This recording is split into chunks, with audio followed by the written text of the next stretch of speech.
On va commencer, hein. Nous avons une invitée d'honneur, hormis vous, mesdames, messieurs, bien sûr, mais nous avons une invitée d'honneur, j'ai nommé Nastasia Claire, à qui je n'ai pas donné le rôle de co-hôte, que voilà Nastasia, et qui donc, quand elle parlera, et elle va parler là, elle va être mise en exergue normalement. Bonsoir Nastasia, bienvenue. Bonsoir, merci, merci beaucoup.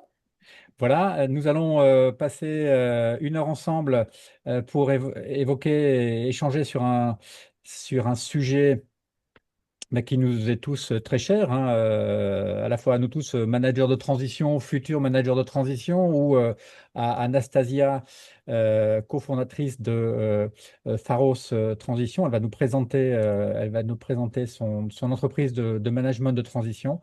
Et on va échanger beaucoup sur ce sujet du suivi de mission, et bien que Pharos Transition a complètement modernisé. On va voir ça. Voilà, écoutez, avant de lui passer la parole, permettez-moi de vous montrer 2, 3 slides qui vont jalonner cette présentation. Allez, c'est parti. Vous avez certainement vu ceci sur les réseaux sociaux, LinkedIn notamment, donc l'annonce du webinaire de ce soir. On va donc passer, allez, 20-30 minutes à écouter Nastasia nous présenter d'abord Pharos Transition et nous dire eh bien, ce qui distingue Pharos des autres entreprises de management de transition dans son suivi, dans sa direction de mission. Et il y a pas mal de choses à dire, vous allez voir. On va passer après à une phase de questions-réponses, hein, bien entendu.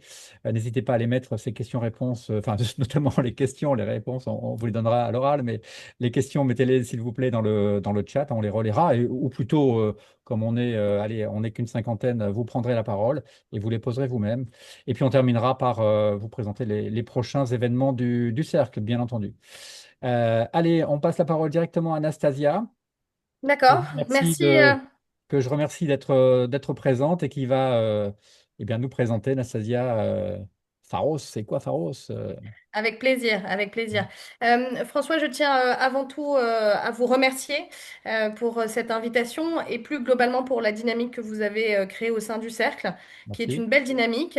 Je pense que les réseaux de managers sont des réseaux qui sont puissants et donc bravo pour le travail que vous effectuez chaque jour à rassembler les managers de transition autour de ce marché qui est de plus en plus compliqué et je pense que c'est tout l'intérêt d'avoir des réseaux forts aujourd'hui. Merci beaucoup, Donc, Nastasia. mon objectif, c'est de vous présenter Pharos Transition, mais de passer du temps avec vous sur le suivi de mission, qui pour moi est fondamental. Et c'est l'axe différenciant sur l'intérêt de travailler avec un cabinet de management de transition.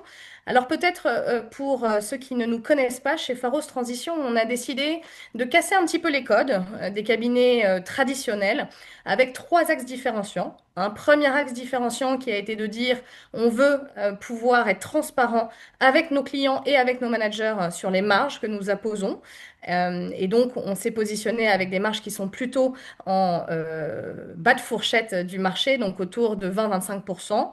Et puis, autre axe différenciant, c'était le manque de flexibilité contractuelle qu'on trouvait dans les cabinets traditionnels. Et nous, on a créé donc ce qu'on appelle le recrutement accéléré, qui est plutôt sous une forme contractuelle de CDI, mais pour des transformations longues où en fait on a un besoin de manager de transition et ça émanait d'un besoin client. Et donc on a créé cette offre qui fonctionne très bien, surtout pendant des temps aussi compliqués que ceux qu'on peut avoir aujourd'hui avec des entreprises qui ont des transformations longues à tenir. Et puis, bien évidemment, par la nature des associés qui composent Pharos Transition, cette envie d'insuffler une nouvelle vision du marché avec des outils qu'on a mis en place, et j'y reviendrai plus spécifiquement sur le suivi de mission, mais des outils d'intelligence artificielle qui nous aident à piloter au quotidien les missions sur lesquelles on intervient pour nos clients, que ce soit côté client, que ce soit côté manager, que ce soit en amont sur la prospection, que ce soit en suivi, et je passerai du temps à vous parler du suivi. Donc finalement, Pharos Transition, avec ces 3 axes différenciants, connaît une belle ascension, puisqu'on a créé le cabinet, mon associé et moi, l'année dernière. On a depuis 3 associés qui nous ont rejoints en septembre sur des profils très différenciants. On a été interrogé sur un peu plus de 62 sujets de mission en un an et demi, ce qui est assez important. Et puis, on a un taux de transformation de nos missions qui est très bon, qui est autour de 44%, là où le marché traditionnel, c'est plutôt une mission sur trois qui est transformée dans un cabinet traditionnel. Nous, on arrive à transformer presque une mission sur deux. Alors, on travaille très dur à cela et je vous cache pas que ce qui fait aussi ce taux de transformation, c'est lié à la réussite de la mission qui est finalement d'avoir, on va dire, une clarté des objectifs dès le départ sur la mission pour pouvoir avoir aussi les meilleures chances de trouver le manager qui sera en adéquation. Donc voilà pour le tableau un peu global. Euh, on reste un cabinet généraliste. On a des grandes thématiques aujourd'hui sur les fonctions direction générale, direction financière, direction des ressources humaines, direction des systèmes d'information, mais encore une fois, on est généraliste. Je reviendrai sur la question du taux de transformation et de la conversion en CDI pour les questions qui sont posées. Pour les secteurs d'activité qui sont très représentés chez nous, vous allez avoir le secteur industriel, vous allez avoir le secteur des services, vous allez avoir le secteur de l'agroalimentaire, de la distribution aussi, qui est très présent chez nous, et enfin le secteur banque-assurance. Mais encore une fois, je vous ai dit, on est généraliste, donc on voit un peu tout. Je vous donne les grandes typologies de secteurs d'activité. Et puis, on a une approche globale du territoire. Quand je dis globale du territoire, c'est vraiment très important pour nous parce qu'on travaille sur l'ensemble du territoire métropolitain. Je l'appelle ainsi volontairement. On travaille aussi avec les Outre-mer. On connaît très bien le tissu économique dans les Antilles françaises et on accompagne de très belles missions aussi. C'est très important d'être présent. Et puis un peu plus globalement, on travaille avec l'international. Finalement, à partir du moment où un client a un besoin de managers de transition francophones, on est capable de leur apporter une solution. Donc pour l'instant, on a été interrogé plutôt sur les pays limitrophes, mais on travaille avec des fonds d'investissement anglais qui nous sollicitent très régulièrement. On travaille aussi sur des missions outre-Atlantique et plutôt sur les Amériques, en parlant de Mhm. l'Amérique du Nord et de l'Amérique du Sud, où on a eu deux très belles réalisations. Voilà. Euh, Ce que je peux vous dire sur le cabinet en tant que tel. L'objectif, c'est de vous parler donc du suivi de mission tel que on l'a créé chez Pharos Transition. Pour nous, le suivi de mission est fondamental. Je vous cache pas que c'est très simplement ce qui fait la différence aujourd'hui pour un manager de transition lorsqu'il travaille avec un cabinet, c'est d'avoir quelqu'un. Je répondrai à vos questions par la suite sur les missions achat supply chain. On en a aussi beaucoup et on a de belles réalisations. Euh, donc, sur le suivi de mission, ce qui est fondamental, bien évidemment, c'est le travail que le cabinet va faire avec son client pour avoir une fiche de poste, plutôt une feuille de route en management de transition, puisqu'on est sur de la transformation principalement, ou même sur du management relais, mais fondamentalement d'avoir une feuille de route qui soit claire, précise et qui soit factuelle, hein, qui soit très proche d'une réalité. Parce que parfois, on parle avec des dirigeants qui peuvent être décorrélés d'une réalité opérationnelle. Et c'est vrai que ça peut poser des problèmes lorsqu'on effectue le processus de recrutement et puis même quand la mission est embarquée. Donc, le plus important avant de commencer par le suivi, c'est d'avoir une bonne visibilité sur le besoin, la feuille de route. À partir du moment où ces éléments sont clairs, donc nous, on fait notre travail pour adresser à nos clients les managers de mission que nous pourrions avoir dans notre réseau et qui sont susceptibles de correspondre. Mais bien évidemment, le travail que nous allons faire avec le manager de transition est fondamental. Donc, tel qu'il est normé chez nous. C'est-à-dire qu'on estime que c'est intéressant pour le manager d'avoir 5 grosses semaines d'audit qui permettent de faire le tour d'un cycle mensuel sur son métier et qui, à ce moment-là, pourra avoir une visibilité beaucoup plus concrète de sa mission et du déroulé de sa mission. C'est-à-dire, à partir du moment où l'audit est fait, on a quand même une vision très concrète des process ou des actions à mettre en place pour pouvoir accompagner le bon déroulement de la mission. Donc nous, à partir du moment où un manager intègre la mission, d'abord, pendant les 5 premières semaines, on va avoir un suivi qui sera téléphonique avec le manager. Ce suivi téléphonique, il est retranscrit par le cabinet, donc par l'interlocuteur que vous allez avoir chez Pharos, sur un reporting que nous avons formalisé, qui est très simple, où finalement on suit un canevas de questions, on essaye d'y répondre en vous posant les questions pendant votre intégration, et puis vous nous répondez et on génère un reporting. Ce reporting pendant les 5 premières semaines, et ben, au fur et à mesure des semaines et du reporting, il va être de plus en plus qualitatif, parce qu'entre la première semaine et finalement la troisième semaine, beaucoup de choses se sont passées. On sait que le temps de vie d'une mission, ben, quand on passe 3 mois chez un client, parfois on a la sensation d'en avoir passé 9. Donc on sait qu'on mène énormément d'actions au quotidien et que les journées sont bien remplies. Donc déjà, les reportings entre la première semaine, la troisième semaine et la cinquième semaine ne seront pas les mêmes. Donc c'est assez automatisé pour vous ces 5 premières semaines.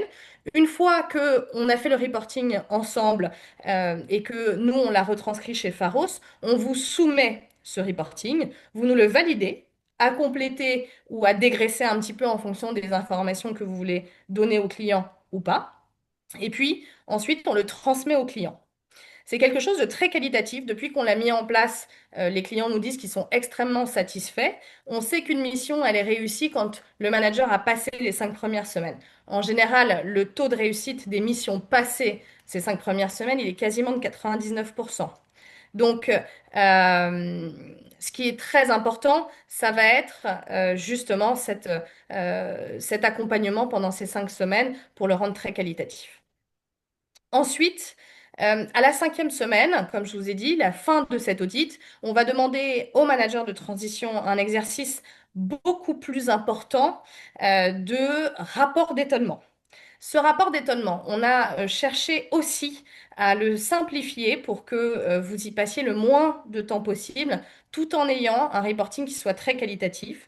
Donc là encore, on a mis en place des outils d'intelligence artificielle où finalement on a généré un questionnaire qui est plutôt adapté à votre mission et aux thématiques de votre mission. Je vais parler justement des missions de transformation ou des missions de management relais qui n'ont pas les mêmes enjeux. Et en fonction finalement de la thématique que vous portez, on va générer ensemble un questionnaire, un reporting que vous allez remplir.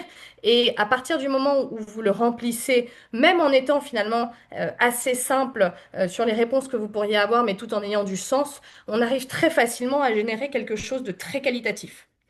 Et donc, ça vous fait gagner beaucoup de temps. Et puis, on a aussi un peu gommé les disparités qu'on peut avoir entre les reportings de certains pour avoir quelque chose finalement d'assez harmonisé, Pharos Transition, et qui a un fil conducteur qui est très intéressant parce qu'il est réfléchi en fonction de la thématique de la mission et en fonction aussi du métier que vous accompagnez avec des questions qui sont précises sur les transformations que vous pouvez apporter. Au-delà de ce rapport d'étonnement qui est donc assez facilité et généré, nous, on met beaucoup l'accent finalement sur la manière dont vous allez accompagner la mission. Donc l'objectif, c'est pas d'être intrusif, c'est d'être un partenaire, c'est que vous vous sentiez épaulé et que votre quotidien soit facilité par Pharos Transition. Et donc de vous aider dans la conduite des actions que vous allez mener pour tenir votre mission et pour vous mettre en réussite. Et donc, cela, en fait, c'est stratégique pour vous et pour l'acquisition client derrière. Parce qu'un client qui a de l'information, c'est un client qui est en général plutôt satisfait de ce qu'il voit et il est très demandeur des actions suivantes, soit pour pouvoir aussi accompagner le changement de lui-même, soit pour pouvoir comprendre l'architecture globale des opérations que vous portez, mais aussi stratégique. Pour eux, c'est intéressant. Donc ce rapport d'étonnement, c'est vraiment un exercice assez fondamental. Je dirais il est complémentaire de ces 5 premières semaines avec ces reportings que l'on effectue, parce que c'est un petit peu un premier bilan avec une feuille de route qui est plutôt bien dessinée au vu des enjeux que vous avez. Ensuite, nous, on passe à des échanges et à un suivi qui est plus humain. parce qu'on estime que ces 5 premières semaines sont fondamentales et ensuite on vous laisse aussi la liberté de dérouler votre mission. Donc que vous soyez, on va dire, sur l'Île-de-France ou sur la région, on essaie de venir vous voir au moins une fois par mois, de déjeuner ensemble, de passer du temps. Donc soit ça peut être l'un de vos interlocuteurs chez Pharos Transition. euh, et vous, soit le client, vous et l'interlocuteur Pharos, ça dépend vraiment de la relation qu'on va avoir avec le client, que vous avez avec le client, mais on essaye de rendre ce suivi, pour le coup, beaucoup plus humain.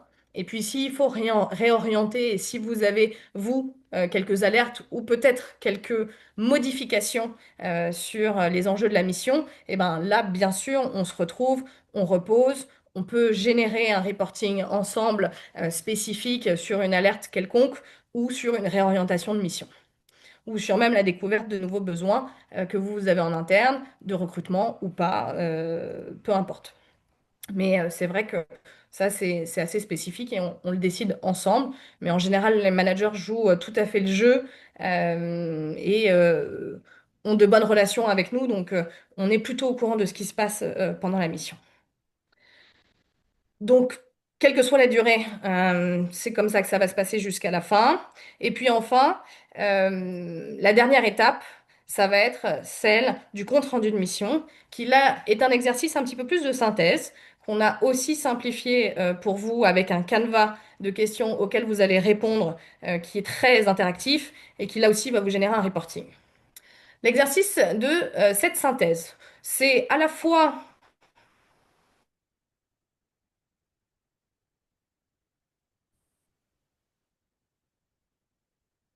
Je crois qu'on a perdu Anastasia. Enfin, perdu, comment dire, On l'aura plus. elle va revenir. Un petit problème de liaison, semble-t-il. Il doit être dans un tunnel. Elle doit être dans un tunnel, absolument. Dans le quart d'heure qui a précédé l'ouverture, à 18h30, on a eu ce petit souci aussi. Elle va nous revenir, j'en suis sûr.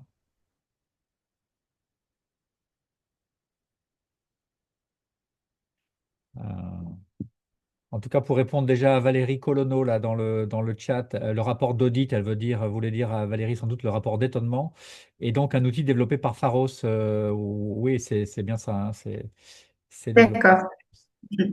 merci. Elle nous a quittés, mais elle va nous revenir. Du coup, c'est sans doute pour mieux nous rejoindre. Et puis parmi les autres questions, alors il y a des questions qu'on verra plutôt à la fin, Marc. Est-ce quid du commerce marketing en management de transition, mission supply aussi, la Claude Jiquel et Wacha, que je salue d'ailleurs tous les deux. On verra ça en fin de réunion. On se concentre d'abord sur les questions relatives au suivi à la direction de mission. Puis après, on Excusez-moi, abordera. j'ai été sortie. Voilà, C'est ma connexion Internet pour le coup, cette fois-ci. ça va. Donc on en était au compte rendu de mission. Au compte rendu de mission, tout à fait. Absolument. Donc cet exercice de synthèse qui là encore est très spécifique et adapté en fonction de ce qu'on veut laisser au client. Voilà globalement où j'en étais. Ouais. Et bien évidemment, aucune mission ne se ressemble. D'un métier à l'autre, le suivi va être spécifique. J'ai lu aussi la question sur les différents enjeux. Effectivement, nous, on est chez Pharos Transition une mission très transformation. 80% de nos missions sont des missions de transformation avec à la fois de la croissance, des opérations M&A, de la conduite du changement, de la réorganisation, de la gestion de crise. Et on pilote pas un suivi de mission de la même manière quand c'est une opération M&A, une réorganisation d'équipe et puis un PSE ou une mission de retournement. Voilà. Donc après, on s'adapte, mais vous avez le fil conducteur globalement du suivi de mission chez Pharos Transition qui est forcément tenu par un directeur de mission au sein des équipes. Très très bien. Donc on a vu Nastasia, le suivi téléphonique retranscrit sur un reporting là, pendant les 5 premières semaines, le rapport d'étonnement fait avec l'IA après 5 semaines justement, et puis le rendez-vous mensuel, si j'ai bien compris, qui suit jusqu'au compte Tout rendu à de fait. mission à la fin, c'est ça, hein? Exactement. D'accord? Exactement. Ok. Qu'est-ce qu'on peut rajouter sur le Le suivi pendant les 5 premières semaines, c'est un suivi hebdomadaire, c'est ça? Tout Ou à fait, plus fréquent que hebdomadaire. ça? Plus fréquent, d'accord. Hebdomadaire. En Hebdomadaire, ouais. général, ce qu'on aime bien faire, je dirais que la norme, c'est que l'émission commence le lundi ou le mardi. On essaye d'avoir un premier échange téléphonique le premier jour, puis tous les vendredis, pendant les 5 premières semaines, à minima. Mais encore une fois, c'est du cas par cas. Il y a des missions qui vont, alors sur ces 5 premières semaines et sur tous les vendredis, non, c'est pas du cas par cas, c'est plutôt normé. Mais ce que je veux dire, c'est que après, c'est du cas par cas, parce qu'au-delà de 5 semaines, ça m'est arrivé d'avoir des missions qui étaient beaucoup plus difficiles, à la fois dans la relation entre le manager et son client ou le manager et les équipes. Et là, Hmm, on a fait un suivi qui était beaucoup plus long, mais encore une fois, c'est du cas par cas. ok. J'ai François, est-ce que compris. vous voulez qu'on commence à répondre aux questions, peut-être les premières questions qui sont Oui, arrivées? oui, oui, mais pour bien comprendre, j'ai compris qu'il y Oui, avait de l'IA oui, au cours de cet appel téléphonique tout à hebdomadaire, fait. à l'occasion du rapport D'étonnement, d'étonnement. tout à fait. Et après, tous les mois, il y a de l'IA aussi qui Oui, synthétise alors les échanges. ça c'est moins de l'IA, c'est plus finalement on va passer du temps ensemble.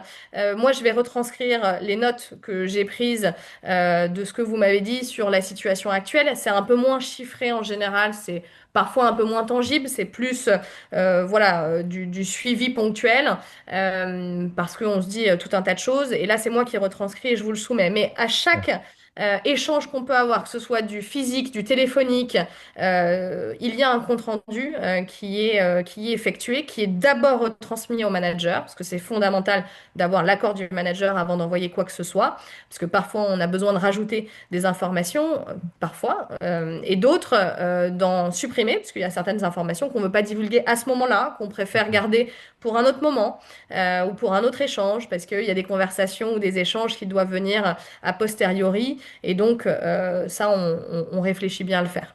ok. Oui, très bien. Comme on n'est que 70, là, on va laisser les uns les Mhm. autres poser leurs questions. Et peut-être déjà, je vois François Galland là, qui pose une question, toujours dans le droit fil de cette direction de mission. On passera à la fin Mhm. sur la partie marché, opportunité dans tel ou tel secteur.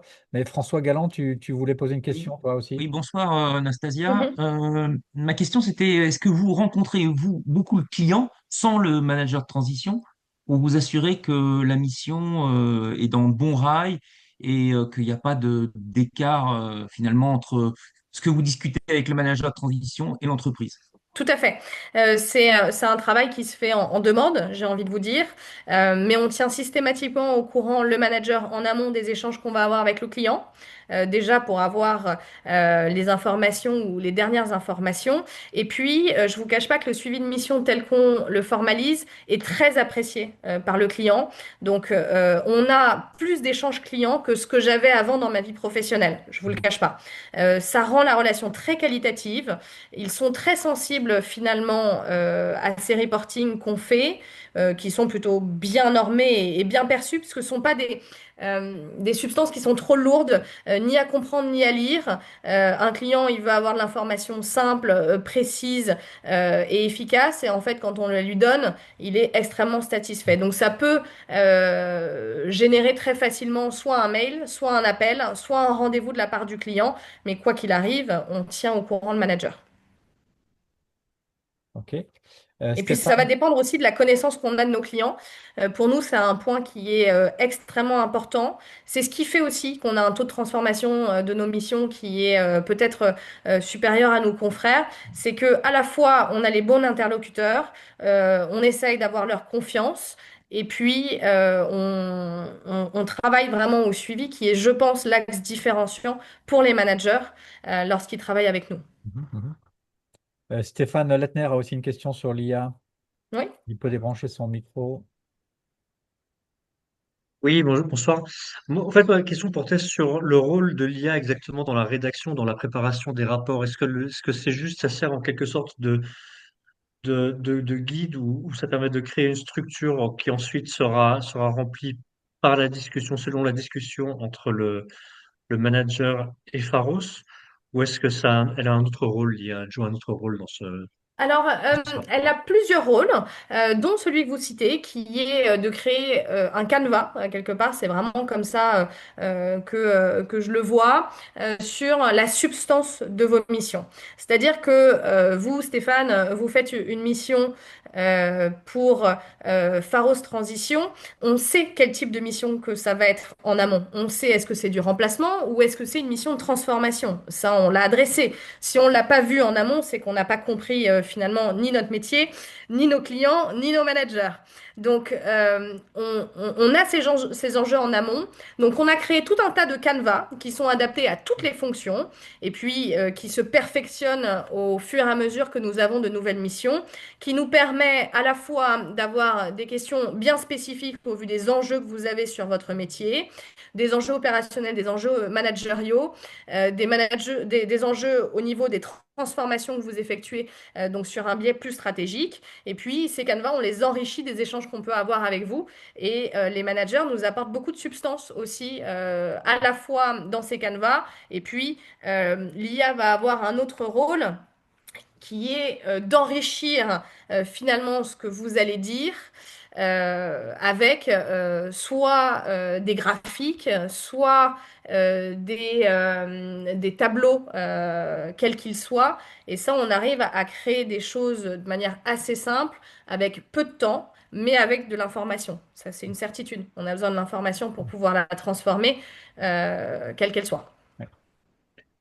Il y a Karine Thierry qui lève la main, mais je voudrais d'abord passer la parole à Guillaume Crochard, qui a aussi une question sur l'IA, Bien sûr. avant d'arriver, Karine, sur votre sujet là. Guillaume, c'est à vous, si vous pouvez Oui, bah, c'était juste pour savoir un peu à quoi pouvait ressembler un rapport d'étonnement qui a été généré finalement par des questions et par l'IA, à la différence d'un rapport d'étonnement classique, quoi. Donc, savoir si, voilà, si vous avez un exemple ou pas. Alors, j'ai pas d'exemple à vous donner en tant que tel pour vous le montrer à ce stade. Ce sont des sujets qui sont assez confidentiels. Je pourrais vous montrer des canevas. Il n'y a pas tout à fait, il n'y a pas trop de sujets. Par contre, en fait, pour répondre à votre question, l'objectif pour nous en mettant cela en place, c'est de vous faire gagner du temps. Le sujet fondamental, c'est de vous faire gagner du temps. Donc, ensuite, on a j'ai envie de vous dire deux outils qu'on utilise, si c'est plus une question qui a trait aux outils ou à la forme que cela prend, qui sont deux outils qu'on utilise en collaboration, à la fois un outil pour générer et un outil pour écrire, et on utilise un peu les deux. Ce qui est certain, c'est que on avait des rapports d'étonnement qui étaient très différents les uns des autres. On avait des managers qui nous faisaient un mail de 10 lignes. J'ai pas de commentaire sur le contenu de ce qu'il y avait, hein. Je dis juste, on a des managers qui mettaient 10 lignes. On avait d'autres managers qui nous faisaient des PowerPoint avec des slides en 30 pages. Et on avait parfois des rapports sur des pages Word. L'objectif de Pharos Transition, ça a été de se dire, OK, on a besoin de l'info, on veut qu'elle soit assez simple à comprendre pour un client, d'aller à l'essentiel et qu'elle soit plutôt normée. Imaginez que nous, on a un client, et je vais vous parler de la nature de nos clients aussi, qui va avoir deux managers, un manager en direction financière et un directeur des achats. Bon, globalement, le contenu de leur rapport d'étonnement ne va absolument pas être le même. Pas du tout. Par contre, avec l'IA et avec les échanges et avec ce qu'on a mis en place, eh ben, vous allez avoir une substance, vous allez retrouver un fil conducteur qui sera le même finalement de la fonction achat à la fonction finance, mais avec une orientation métier qui est très différente et en fonction des enjeux de la mission qui va être très différente. Mais globalement, quand notre client va l'ouvrir, il va simplement avoir un format qui est plutôt normé. Ok, merci Nastasia. Peut-être une question avant de passer la parole à Gaël Gourmelon, qui est notre gourou sur l'utilisation de l'IA en mission.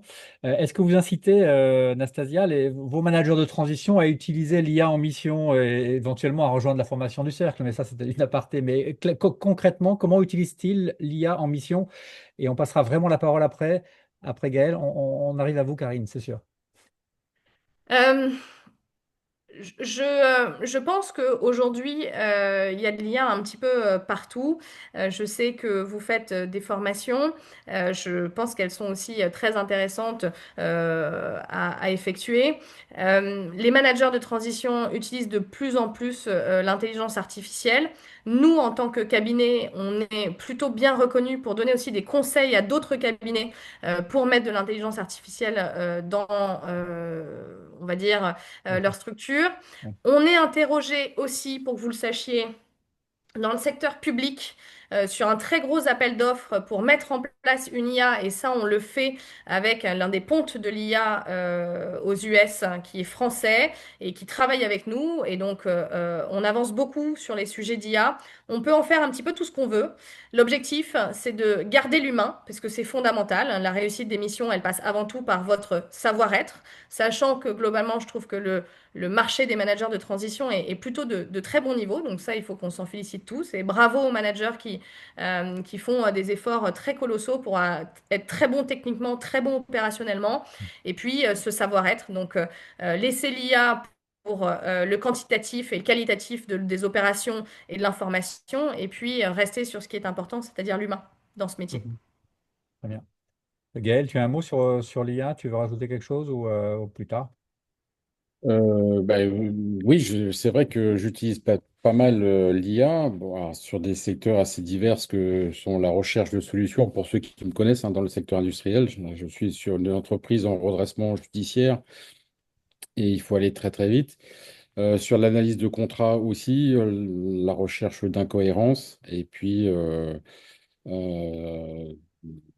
ça peut être de la lecture documentaire. Alors, c'est plutôt de l'IA agentique, hein. Ce sont des agents qui vont très vite et très, très puissants. C'est pas de l'IA générative, forcément. Et puis, tout ce qui est analyse de brevets, recherche de solutions, voilà. Et création aussi documentaire pour avoir une idée de ce que pourraient être certaines formes de documents, être assez créatif et rapide. Alors après, enfin, tu le sais bien, hein, je mets toujours en avant le côté aussi un petit peu délicat des IA, puisque une partie passe en public. Donc là où je suis, on est en train de mettre en place une offre, enfin, grâce à une offre qui existe, on est en train de la mettre en place en interne. Ça coûte, mais c'est quand même assez intéressant de coffre-fort à base d'IA qui va nous permettre de protéger tout un capital intellectuel et technique dans lequel tout le monde pourra venir piocher, mais c'est dans un environnement fermé, quoi. Ok. Donc là, on peut retrouver des mails, on peut retrouver beaucoup de choses, des informations oubliées bien souvent. Mhm. Donc aujourd'hui, c'est devenu vraiment indispensable parce qu'il faut aller tellement vite que c'est... voilà. Est-ce que tu as senti qu'avec les derniers cabinets avec lesquels tu as travaillé, ils utilisaient l'IA dans leur process ou pas trop? Non, pas trop. Non. Non, non, je suis encore un peu. Enfin, moi, je travaille avec des vieux cabinets, des vieux cabinets de la place de Paris, et c'est pas trop leur truc, quoi, hein, Ouais. Faut travailler avec des jeunes alors.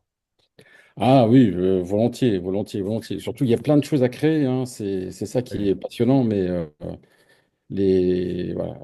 Enfin, je ne veux pas donner les noms des cabinets, mais enfin, c'est les trois, quatre plus gros et plus anciens, et c'est pas leur dada, hein. Ok, merci Gaël. On va passer la parole à Karine qui a patienté. Merci Karine, à vous. Merci, Allez-y. merci François. Bonsoir à tous. Donc, Anastasia, moi je suis DRH, experte en relations sociales. Mhm, Je voulais un petit peu approfondir ce que vous appelez par l'accompagnement. mhm. Je voulais savoir qu'est-ce que vous entendez par accompagnement des managers de transition. Est-ce que parmi vos associés, vous avez des experts métiers? Par exemple, est-ce que vous avez un expert RH qui peut être parfois de bons conseils quand on se retrouve dans des situations un petit peu délicates? Je pense à des négociations difficiles, à des PSE. Est-ce que c'est ça votre accompagnement ou alors dans d'autres matières, hein, les achats, la logistique? Donc, je voulais savoir en quoi consiste votre accompagnement. Oui, bien sûr. Alors, nous, on est un cabinet généraliste et chaque associé va avoir plusieurs grandes thématiques, un background opérationnel, c'est tous ce qu'on a en commun. On est plutôt fonction finance et direction générale. On a aussi un ancien directeur supply. On a une ancienne directrice marketing com. Donc, on a des savoir-faire métiers. Les grands drivers chez nous, ou les missions qu'on accompagne, mais qui sont aussi, de par nature, les missions les plus importantes sur le marché, c'est direction générale, direction financière, direction des ressources humaines, direction des systèmes d'information, pour les plus grosses. Je n'oublie personne, ne vous inquiétez pas, on a tout type de mission. Alors après, sur de l'accompagnement. Donc, l'accompagnement, je pourrais le mettre à beaucoup de niveaux. L'accompagnement, c'est déjà quand vous faites partie de l'environnement Pharos Transition, c'est de savoir où vous en êtes, c'est de savoir voilà, si vous êtes disponible, si vous êtes en mission, quand est-ce que je peux vous appeler, sur quoi, sur quelle thématique je vais vous appeler, si vous avez des spécificités sectorielles, si vous avez des spécificités opérationnelles.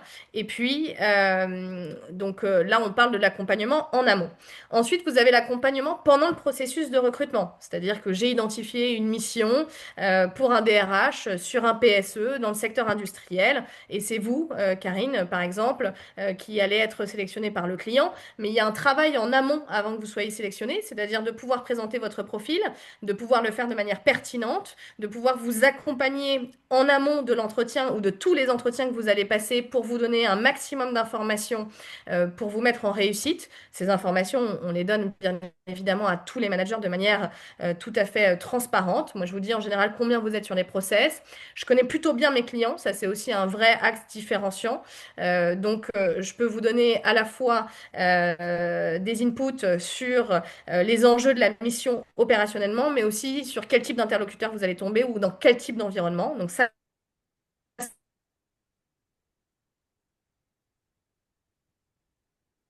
entretien. Retomber. Vous avez perdu Vous là. pourrez répéter la phrase, Oui, oui, Nastasia, parce oui. qu'il y a eu une petite coupure. Oui, excusez-moi. Donc, je vous disais de vous donner un maximum d'input. Donc, ça, c'est de l'accompagnement en amont des entretiens.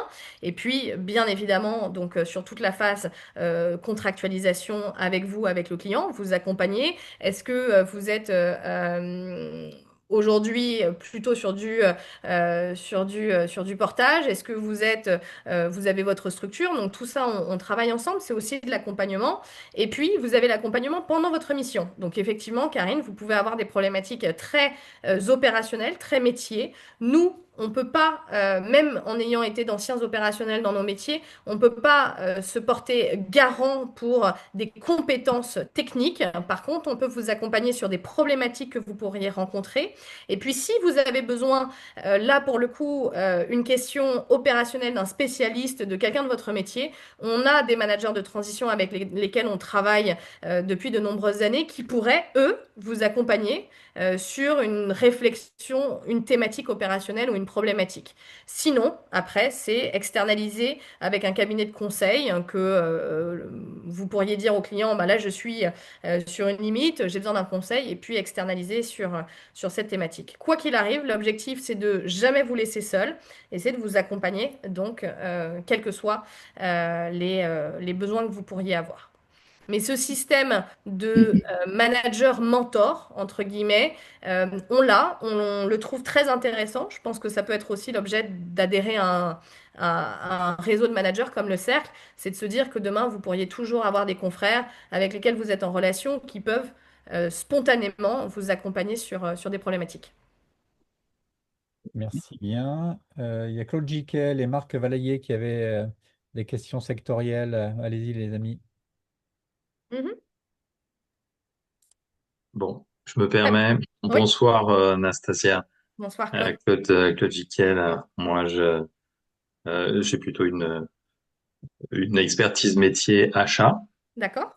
achat supply chain. Et effectivement, je posais la question par rapport à votre cabinet de savoir si vous aviez, au-delà des métiers que vous avez évoqués, des besoins ponctuellement dans ces métiers. Et Mhm. puis également de savoir Euh, quelle est la typologie de vos clients? Bien sûr, bien sûr. Effectivement, j'ai pas pris le temps de tout vous raconter pour justement avoir la possibilité de répondre à ces questions. Donc, déjà, par nature, on a un cabinet assez atypique puisque 80% de nos clients sont des fonds d'investissement. Ah oui. D'accord? Donc, des fonds d'investissement de toute taille. On travaille avec des acteurs qui sont assez importants sur le marché ou avec des acteurs qui sont peu connus. Donc, 80% de nos clients sont des fonds d'investissement. On intervient pour leur participation, que ce soit des participations minoritaires ou majoritaires, sans distinction. Donc parfois, c'est simplement, on va dire, un fonds qui est minoritaire, qui va dire à son DG, bon ben voilà, appelle Nastasia Claire, sans trop avoir de visibilité sur ce qui peut se passer après et sur le fait qu'on puisse finaliser la mission. Ou alors, ce sont des participations qui sont très présentes et là, ils vont travailler avec nous et on va faire passer à nos managers de transition sélectionnés des entretiens carrément avec le fonds. On travaille aussi avec des fonds de retournement. Donc, dans les fonds, c'est une catégorie assez spécifique. On les connaît bien et on les accompagne sur ces thématiques. Donc, ce qui fait que le cœur des entreprises pour lesquelles on travaille vont être des ETI, des PME. Voilà. Mais on fait aussi de la start-up et on fait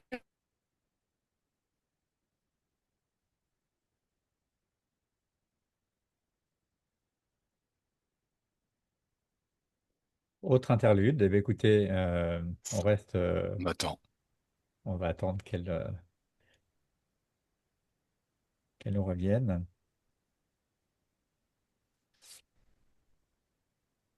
J'ignorais qu'elle travaillait avec 80% de, Oui, c'est 80% de étonnant.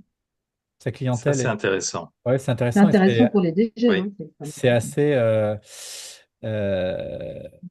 et enfin, je veux dire, c'est rare, je pense, dans les cabinets qui travaillent pour 80% avec des fonds. C'est très bien. C'est presque une niche, hein. C'est intéressant. Je passerai la parole à Marc Valaillé. Après, il est encore là, Marc. Oui, Ah oui, il est là, je le vois. Oui, donc, absolument. je pense que vous m'avez perdu. Ouais. On a perdu, mais la revoilà. Donc, Oui, on était sur quoi? On était sur les fonds, bien sûr. sur les fonds. Donc, 80% de nos clients, des fonds d'investissement, Oui, tout secteur, toute typologie de fonds. On a un vrai savoir-faire dans le restructuring, comme je disais. oui, Et puis, 20% de nos clients sont des clients qu'on va soit adresser parce qu'on a une recommandation, mais c'est vraiment sur de la recommandation qu'on fonctionne. d'accord, super. Marc Valaillé avait une question aussi sur la partie commerciale développement, je pense. Oui, Oui. l'idée, c'est dans le cursus classique du management de Mhm. tradition, classiquement RH, DG, etc., sont majoritaires. Le commerce, le marketing, ça pèse 4-6% des émissions, c'est que dalle. Oui. Sauf que dans votre cas, si vous travaillez exclusivement avec des fonds, ça veut dire que les besoins des fonds sont aussi centrés sur ces métiers, on va dire, régaliens, ou au contraire, il y a plus d'opportunités sur des missions autour du développement du chiffre d'affaires, maîtrise de la base client, etc., etc.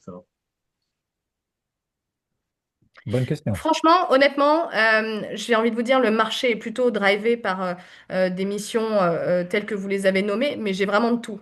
On m'a sollicité là très récemment pour un directeur commercial Europe. On m'a sollicité pour un besoin sur un profil qui va mettre en place une politique RSE dans un secteur bien spécifique. On me demande du marketing et de la communication. J'ai même un fonds qui m'a demandé pour lui-même, suite au départ précipité de sa directrice marketing com, d'effectuer une mission de management de transition chez eux. Voilà, vraiment, j'ai aucun problème à répondre à mes clients, quelle que soit leur problématique. J'ai eu aussi des thématiques très spécifiques sur des métiers et sur des problématiques plutôt sectorielles. Donc, non, non, non. Mais Je vous donne les grandes représentations, mais ce sont celles du marché. c'est ça, dans les fonds, il n'y a pas une demande plus forte que sur le marché dans les fonctions marketing, commercial. Non, D'accord. non, non, non. Non, Je non, vais non. juste être un peu taquin. Je vais Oui. juste être un peu taquin. En fait, vous dites que vous êtes en demande, que vous recevez des demandes des fonds, et Mhm. que ça nourrit votre cabinet, que ça constitue la base de Oui, son fonds de commerce. D'accord? Il n'y a pas de notion de proactivité pour aller chercher des bien missions sûr. complémentaires, pour aller Bien agrandir sûr, le... on va chercher de nouveaux fonds d'investissement avec lesquels travailler. Nous, on a une D'accord. Oui, démarche de mais prospection qui a un biais sectoriel.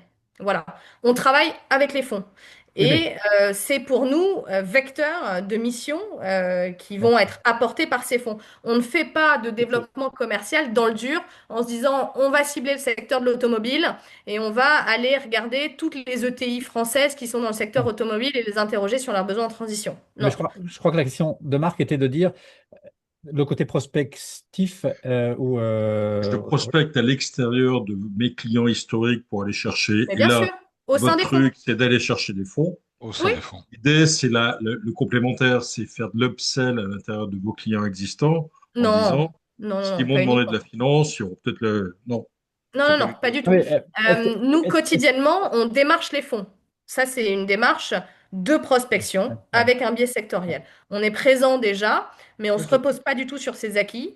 Nos partenaires nous ont clairement identifiés sur les sujets sur lesquels on pouvait les accompagner. Donc, à partir du moment où ils travaillent avec nous, c'est vrai qu'on a beaucoup de repeat business.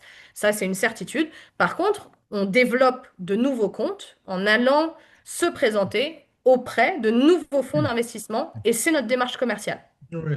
Je ne sais pas si L'approche est très originale et parfois elle est efficace.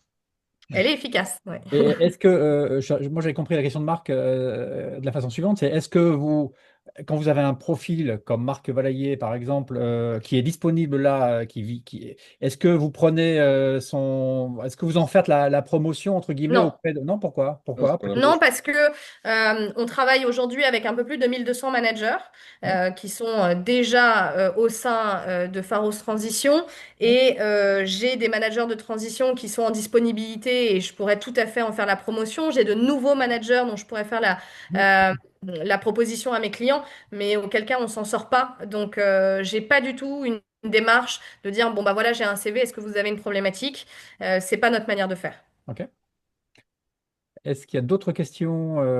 Allez-y. Ah, oui, Patrick, qu'est-ce qui fait que vous travaillez spécialement avec les fonds et quelles sont leurs attentes? Est-ce que c'est que les managers ont des particularités? Est-ce qu'ils sont plus efficaces? Est-ce qu'ils sont plus concentrés sur les bidas? Alors, si je comprends bien, Patrick, vous avez une question en deux temps. C'est pourquoi nos managers ou pourquoi les fonds Pourquoi les travaillent avec fonds nous? choisissent Pharos? Oui, Et du coup, qu'est-ce que vous leur offrez de plus? c'est une excellente question. Alors déjà, la nature de nos parcours professionnels à mon associé et moi. Mhm, Donc, faut savoir qu'on a gravité dans l'environnement des fonds. Moi, j'ai travaillé en fait, alors non pas auprès des fonds en tant que tels, mais en finance de marché et j'ai un environnement de connaissances qui est très important. Mon associé de la même manière, lui, il vient de cabinet aussi. Donc d'accord. c'est naturellement, finalement, ça a été nos premiers clients historiques. Et en Mhm, fait, je pense qu'on avait deux démarches qui leur ont plu. Et c'est pour ça que quand on a créé Pharos Transition, on a eu un engouement très fort, Mhm. qui était de dire, en fait, euh, ce n'est pas vous qui allez vous adapter au marché de la transition tels qu'ils existent, puisqu'il faut mhm, savoir que tous nos clients ont travaillé avec les mhm. top 4 du marché et qui nous mettent aujourd'hui systématiquement soit en concurrence, soit en exclusivité sur une semaine. Voilà, D'accord. c'est-à-dire qu'on a réussi à dépasser ce stade-là parce que aujourd'hui, il y a une problématique de ces cabinets historiques sur la transparence aujourd'hui de leurs marges qui sont de Mhm, plus en plus importantes et qui sont pas justifiées pour les fonds et encore moins pour les managers parfois. Et puis, le qualitatif. C'est-à-dire que nous, ayant, je dirais, un background opérationnel, je pense qu'avec l'expérience aujourd'hui qu'on a en management de transition, on sait ce qui est important. Mhm. L'important, c'est que vous puissiez délivrer dans de bonnes conditions et que le client soit satisfait. Donc, on n'a pas réinventé la roue, mais on crée un cercle vertueux qui, à la fois dans l'accompagnement en amont, à la fois dans le suivi, fait la différence. Voilà. Ok. Et j'ai une question complémentaire. Alors on a parlé d'IA, est-ce que vous voyez une évolution aussi dans les pratiques? Alors nous, avec François Fourier, on fait une formation effectivement à l'IA, mais surtout aux outils de management digitaux. Est-ce que vous voyez que les managers utilisent de plus en plus, que ce soit Notion, Coda ou Slack ou Gamma, pour faire beaucoup plus vite les choses qui étaient faites il y a à peine 2 ans? Tout à fait. tout à fait. Mais on voit la différence entre ceux qui maîtrisent les outils d'IA et ceux qui ne les maîtrisent pas. Et D'accord. c'est plutôt un acte de conseil de ma part, c'est que aujourd'hui, on arrive à faire la différence avec ceux qui utilisent les outils et puis ceux qui les augmentent, entre guillemets. Et- C'est-à-dire qu'ils vont les utiliser, mais qui vont en tirer la substance pour avoir quelque chose de qualitatif, parce que c'est vrai qu'on tombe dans une architecture qui peut être très souvent la même et manquer de substance et de prise de hauteur. Parfait. Et Merci. concrètement, est-ce que ça a de la valeur, cela, de maîtriser l'IA, maîtriser, attention, d'être au fait et de savoir utiliser des outils et savoir piloter des chantiers en entreprise. Et si ça a de la valeur, comment ça se monnaie? Enfin, je veux dire, que vous chiffrez à combien cette valeur aujourd'hui? Le même profil avec IA et sans compétences IA se vendrait combien, se vendrait mieux Alors, François, c'est une très bonne question. J'ai plusieurs réponses à vous donner. Alors, déjà, la différence entre ceux qui utilisent l'IA et ceux qui l'utilisent pas, je pense que déjà c'est une question de temps dans leur quotidien. Gaël l'a très bien dit. L'IA, oui, mais beaucoup pour faire gagner du temps. Ça, c'est une certitude. Moi, je peux vous dire combien de jours certaines personnes arrivent à gagner grâce à l'IA sur certains types de métiers. Et donc, ça a de la valeur parce que, en tant que manager de transition, même si vous ne le monnayez pas dans votre taux journalier, vous le monnayez dans le temps que vous passez finalement à réaliser ou à prendre de la hauteur ou à définir de la stratégie ou à manager des hommes. Parce que ça encore, on le fait pas faire à l'IA. Donc, c'est plutôt le temps que vous gagnez. Après, la question, c'est comment le valoriser dans le TJM? C'est une excellente question parce que on n'a pas aujourd'hui des managers de transition qui sont assez sur deux, pour dire, moi, aujourd'hui, avec l'IA, je peux faire gagner à quelqu'un sur mon métier une journée de travail. Donc, finalement, cette journée de travail, eh ben, moi, dans ma tête, je me dis, ça va être 50, 100, 150 euros de plus par jour. Mais ce serait intéressant que les managers se posent la question parce que ça a une vraie valeur. Donc ça, c'est sur le métier au quotidien, qui est de dire ma valeur ajoutée avec l'IA dans ce que je peux produire au jour le jour. Et puis ensuite, vous avez la capacité d'un manager à mettre en place de l'IA chez le client. Et ça, c'est c'est pas faux. encore quelque chose de tout à fait différent, qui peut se monnayer de manière tout à fait différente aussi, avec une prime, avec un package complémentaire, qui est en fonction de ce que le manager maîtrise sur les outils et sur sa capacité à l'adapter à la fois à la problématique client et à la fois au métier que cela peut toucher en interne. Absolument. Quelqu'un veut réagir là-dessus? Oui, bonjour à tous. Je suis Allez-y. Damien Savec. Je bois les paroles de Nastasia. J'ai été en relation avec elle sur un projet et je trouve que ce cabinet, cet EMT, a quelque chose de particulier. C'est que c'est un format un peu hybride entre conseil et management de transition que je qualifierais de transformation. Et je trouve que la relation que Nastasia et son associé, que je connais moins, ont avec leurs clients est une relation de confiance qui, moi, me rappelle, venant du conseil, l'univers du conseil. Et donc, tout ce qu'elle dit, en tout cas, moi, je l'entends comme quelque chose d'assez innovant, un peu différent des EMT classiques. Et je trouve que ce poids du corps sur les nouvelles technologies, l'IA, alors tant les LLM que l'agentique, avec toute la suite d'outils, voilà, tout ça est très clair. Et je trouve que c'est enfin, c'est franchement vivifiant d'avoir voilà, des opérateurs comme Pharos sur le marché. Eh ben, écoutez, merci beaucoup Damien. Sincèrement, ça me touche. Je vous cache pas qu'on y met beaucoup de cœur. Mon associé et moi, on aime vraiment notre métier et on a Ça essayé se avec sent. Pharos de faire quelque chose qui soit au service de nos clients, au service de nos managers et qui puisse surtout être différenciant dans l'accompagnement.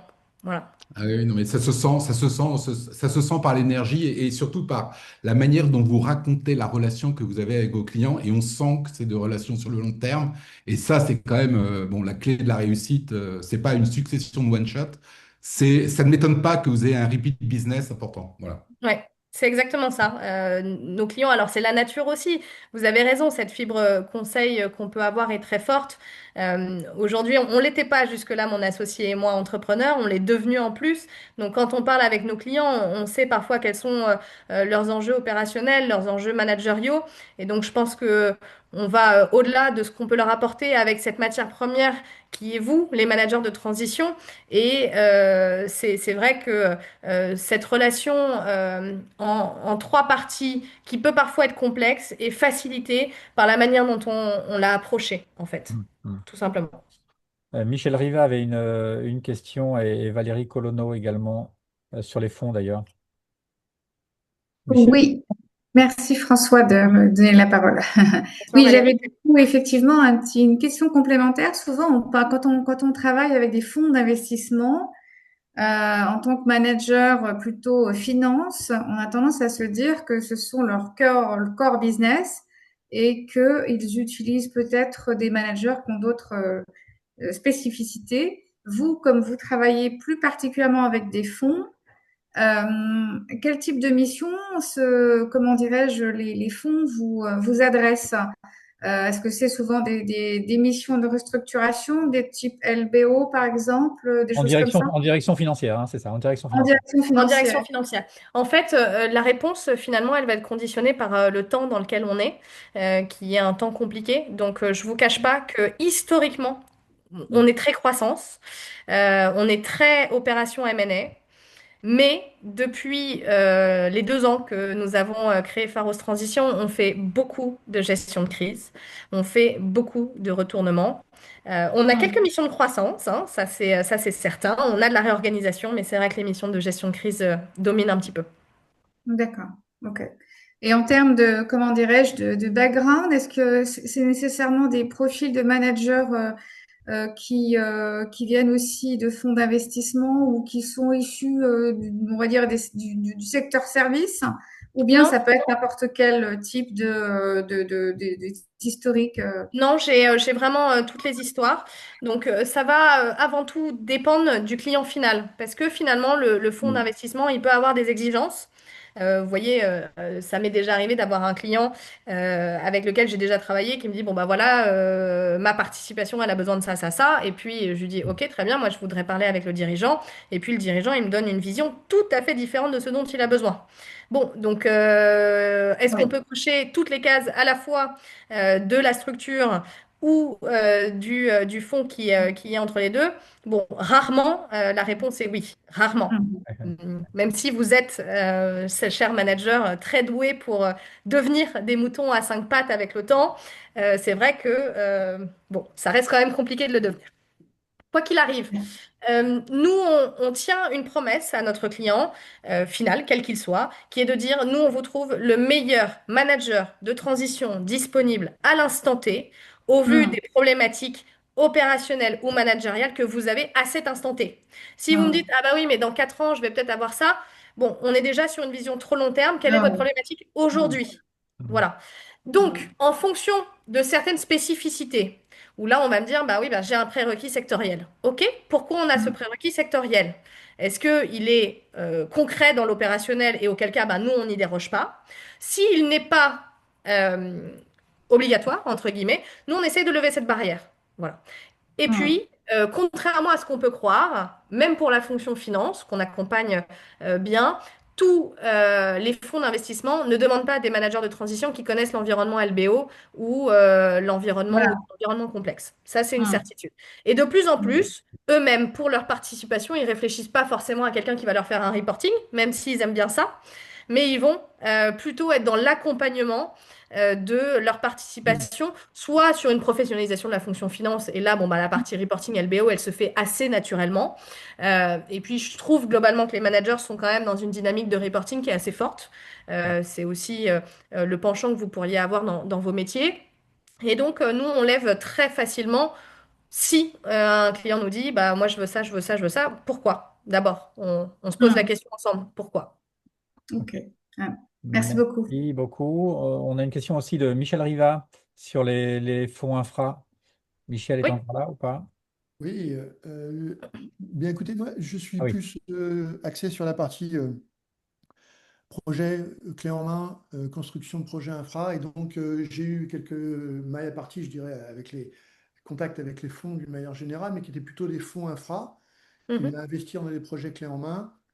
Et donc, je me posais la question, compte tenu de votre spécificité côté fonds, si vous aviez des opportunités sur des projets en gestion de risque ou en accompagnement d'entreprises, d'installation pour des projets clés en main, mais côté Moins, fonds, qui investiraient en equity éventuellement dans des moins, projets. moins, moins. D'accord, C'est vraiment plus à la marge. d'accord, ça va. Ok. Très bien. Merci Anastasia, merci Michel. Est-ce qu'il y a d'autres questions? Allez-y, prenez la parole. Oui, moi j'ai une question. Karine, j'avais levé la main, mais je Mhm. Ah oui, Karine, je pense. Je vois que vous connaissez très bien vos clients, qui sont des fonds d'investissement, c'est très bien. Mais alors, comment connaissez-vous vos managers de transition? Je mets, parce que je ne vois pas, et j'aime bien voir mon interlocuteur. Comment vous, parce que vous avez une base qui est certes importante, mais qui reste encore humaine hein, par Tout rapport à fait. à vos gros concurrents, où on est sur du 10 000 ou du 15 000 managers de transition dans leur base, qui paraît complètement fou. Du coup, je voulais savoir comment on pouvait se mettre en lien avec vous pour faire partir de votre base. Et si du coup, comment vous connaissez aussi bien que vos clients, je dirais, vos managers de transition. Et est-ce que vous utilisez l'IA pour du coup, enfin dans un second temps évidemment, parce que vous rencontrez des gens, ça je ne doute pas, mais est-ce que vous avez construit un outil IA pour vous aider à filtrer votre base de 1200 collaborateurs, enfin managers de transition? Comment ça se Oui. passe? Si on veut vous rejoindre, parce que je viens de regarder votre site, on ne peut pas vous déposer un CV ou une offre de Alors, on ne peut pas service. déposer le CV, mais vous pouvez me faire une demande et il n'y a pas de problème. C'est moi qui vous réponds. Donc, effectivement, vous l'avez dit, on est encore un cabinet à taille humaine. Moi, dans ces plus de 10 ans d'expérience en management de transition en cabinet, je vais vous dire ce qui compte le plus pour moi, c'est la relation humaine. Tout simplement, je fais ce métier-là aujourd'hui parce que il y a des interactions, hein, je viens de la finance, donc c'est extrêmement important. En 10 ans, j'ai développé des relations qui sont plutôt fortes avec les managers. Donc j'essaye, je passe beaucoup de temps à rencontrer tous les managers qui sont en base. C'est même moi qui les y rentre. Et puis, je dis très souvent, c'est un jeu qui se fait à double sens. C'est-à-dire que vous devez me tenir au courant finalement un peu de votre actualité. Moi, je vous appelle quand j'ai des sujets. Donc, vous avez raison, on reste quand même un cabinet à taille humaine. Donc, finalement, quand on a un besoin client, on va sonder la base. Ça, c'est la première chose, hein, de favoriser les managers que l'on connaît, que l'on suit dans le temps. Et puis après, on va avoir une démarche ouverte à rencontrer d'autres managers, spécifiquement sur ces besoins ou dans un cadre plus général, parce qu'on pense qu'à terme, il y aura sujet pour échanger. Et je ne sais pas s'il est encore là, mais peut-être que Gaël pourra vous le dire. Dans le suivi, Gaël et moi, on n'a jamais travaillé ensemble. Mais pour autant, c'est quelqu'un que j'essaye de suivre dans le temps, j'essaie de savoir un petit peu quelles sont ses actualités et d'aligner. Moi, quand j'ai un sujet, je me dis, bon, bah voilà, je pense à Gaël, mais comme je penserais à 2, 3, 4, 5 personnes en même temps que lui. Oui, je confirme, tout à fait. Voilà. Très bien. Merci. Voilà, D'autres. merci beaucoup. Donc, construire une relation dans le temps, c'est ce qui marche.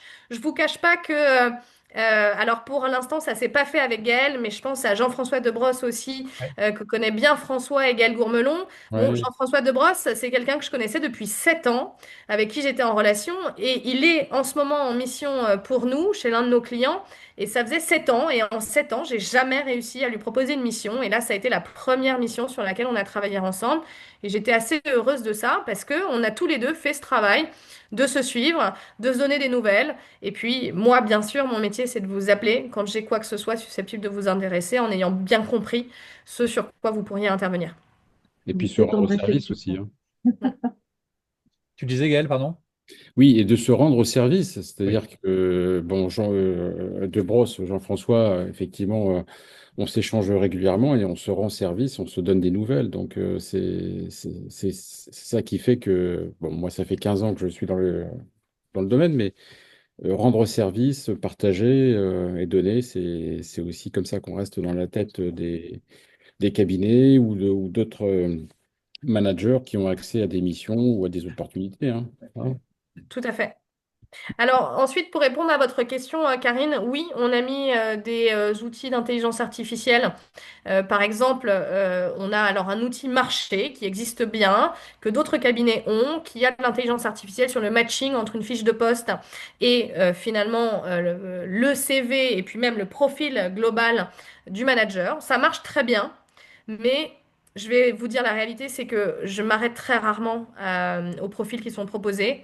Je suis encore, malgré l'IA, très sur le travail qu'on fait, qui est de rencontrer des managers et donc de se dire, on a une base aussi sur laquelle nous-mêmes, on prend le temps de chercher avec nos critères plus que ceux que l'IA uniquement. Mhm. Très bien, merci. Y a-t-il d'autres remarques, d'autres questions? On va aller vers la fin de ce webinaire, mais profitez-en. Alors, Karine, je vous remercie pour la démarche, mais si jamais vous voulez prendre du temps avec nous pour parler des missions susceptibles de vous intéresser et donc de votre parcours, n'hésitez pas à me solliciter sur le site internet. La demande, elle arrive directement dans ma boîte mail, donc D'accord. c'est encore aujourd'hui moi qui gère ça. Donc, voilà, n'hésitez pas à venir à moi. Je prendrai avec grand plaisir le temps de vous rencontrer et de parler avec vous de ce que vous savez faire parce que malheureusement, j'ai pas eu le temps de découvrir tous vos profils. Voilà, bah, merci beaucoup. Merci. Voilà. Très bien. Le Nastasia, cas du j'ai une marché, question sur les fonds avec oui, lesquels vous travaillez. oui, En termes de localisation, en termes de proportion, quelles sont les proportions de Français, Britanniques, Américains ou oui, autres pays? oui, oui, oui. Alors, on va dire 80% de fonds français, on va dire 10% de fonds, allez, 12% de fonds UK, et le D'accord? reste, ça va être de l'US.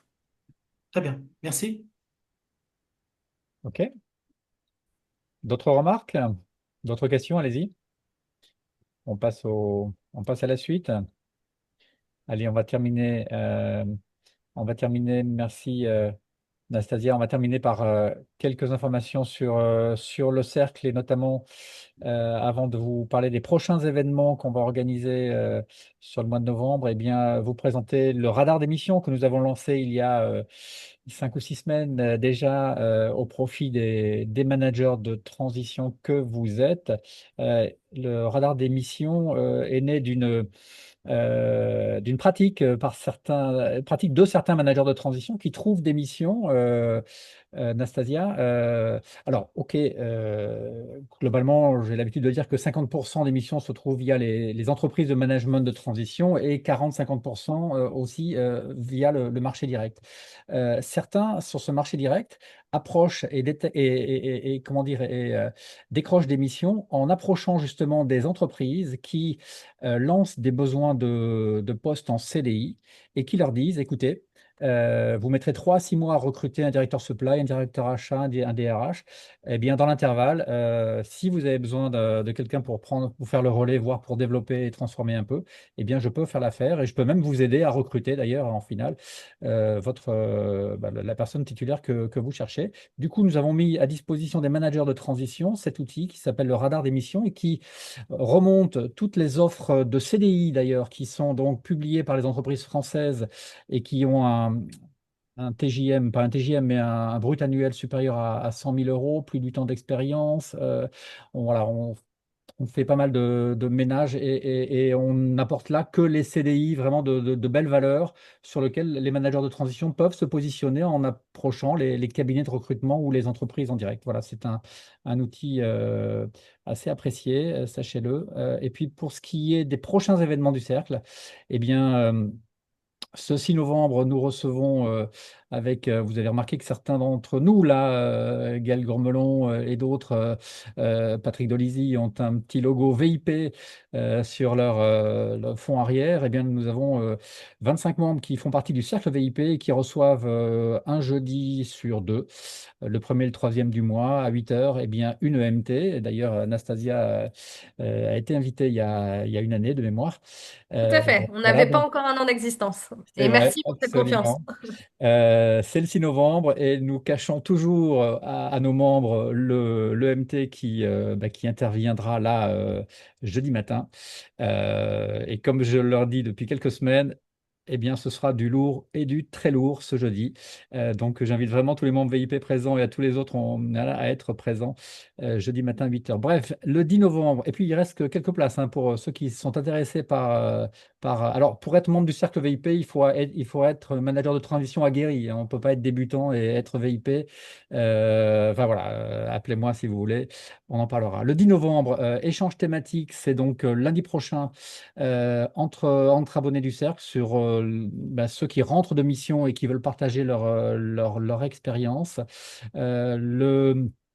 Ça doit être le mercredi qui suit, oui, un webinaire, comment dire, mensuel à destination plutôt des cadres supérieurs, cadres dirigeants qui veulent devenir managers de transition, avec un programme de formation et d'accompagnement. Et je pense que vous avez dans le chat les liens pour vous y connecter, en tout cas le lien des événements du cercle. Allez voir. Et puis nous avons le même jour, alors là, oui, je voulais faire une petite... un petit zoom sur ce sujet-là, assez inhabituel, un jeudi. J'ai une amie qui développe une très très belle solution pour favoriser, vous savez, la difficulté qu'ont nos jeunes à décider de leur orientation, à faire des choix à 14 ans, à 17. Il y a un maelstrom là en France un peu complexe.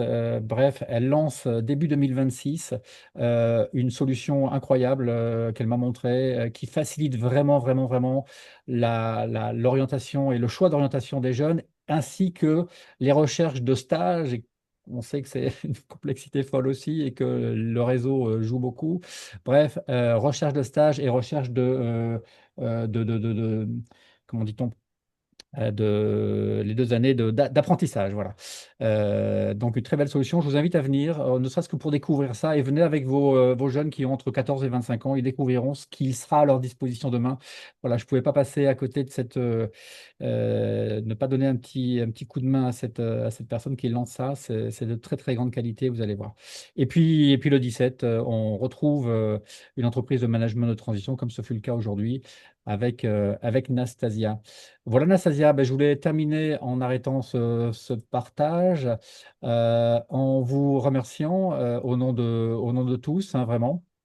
Merci pour votre présence, votre dynamique. Je pense que tout le monde l'a remarqué. Je ne la vois plus, Nastasia est toujours là. Euh, Nastasia, allô, allô. Elle s'est peut-être Déconnecté. elle s'est Elle a dit qu'elle se déconnectée. déconnectait. Elle a Bon, envoyé bah un message. écoutez, Oui. on la Elle a envoyé un message remerciera. dans le chat. Je vous abandonne, nous dit-elle. Ah, bah voilà, à 19h43, je voulais la remercier. Eh ben, écoutez, je Ça le va. ferai de vive voix une autre fois, en votre nom. Merci à vous d'avoir été présents. Et puis rendez-vous une des prochaines fois. Vous avez tout le détail des rendez-vous du cercle dans le chat. N'hésitez pas à cliquer là-dessus et à vous inscrire d'ores et déjà. Voilà, voilà. Allez, Merci. à Merci bientôt. beaucoup. Merci Bonne beaucoup. appétit ce Merci. soir. Merci. Au revoir. Et à très Soirée à bientôt. tous. Ciao. Merci, Au revoir. merci à tous, Merci à merci vous. François. Au Bonne revoir. soirée.